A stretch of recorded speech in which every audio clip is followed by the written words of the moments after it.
మరి ఎలా చేస్తాం కార్యాలు? దేవుని నమ్ముకోవాలి, యేసుప్రభుని నమ్ముకోండి.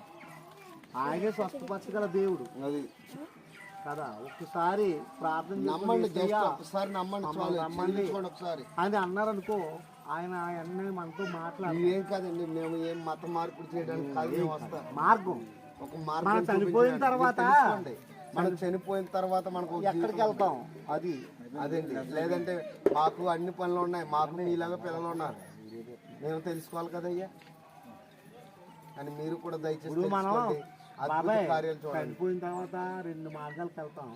ఒకటి నరకానికి, 2 పరలోకానికి.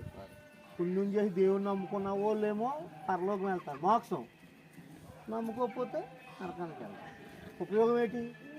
మనం ఎంత బతికి ఇంత వెనకాల చచ్చిపోడు అన్నట్టు ఇంత చేసి మనం పరలోకం సంపాదించుకోకపోతే ఎలాగా?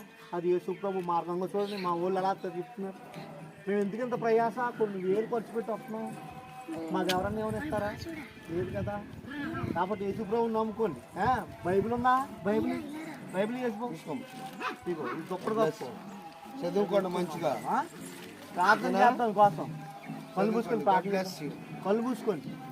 లాస్ట్ తర్వాత ఆమెనండి. సర్వాధికారి ప్రభువా నీకు స్తోత్రాలు తండ్రి. ఇగో తండ్రి గారిని బట్టి తండ్రి వయసు గలవాడు ప్రభువా నీకు వందనాలు తండ్రి. నువ్వంటూ మరి ఎవరో తెలియదేమో ఒకవేళ తండ్రిగా తెలియపరచండి.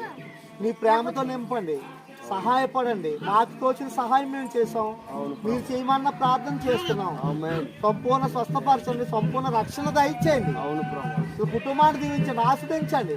మీ మార్గం సరళం చేయమని ప్రార్థన చేస్తూ, దేవాన్ని చిత్తమైతే మరొక అవకాశం మాకు దయచేసి ఈ ఆత్మను రక్షించి నశించిపోకుండా కుటుంబాన్ని రక్షించి, అలాగే ప్రార్థన చేసిన తల్లి గారిని కూడా రక్షించండి, స్వస్థపరచండి, కుటుంబాన్ని దీవించండి, ఆస్వాదించండి.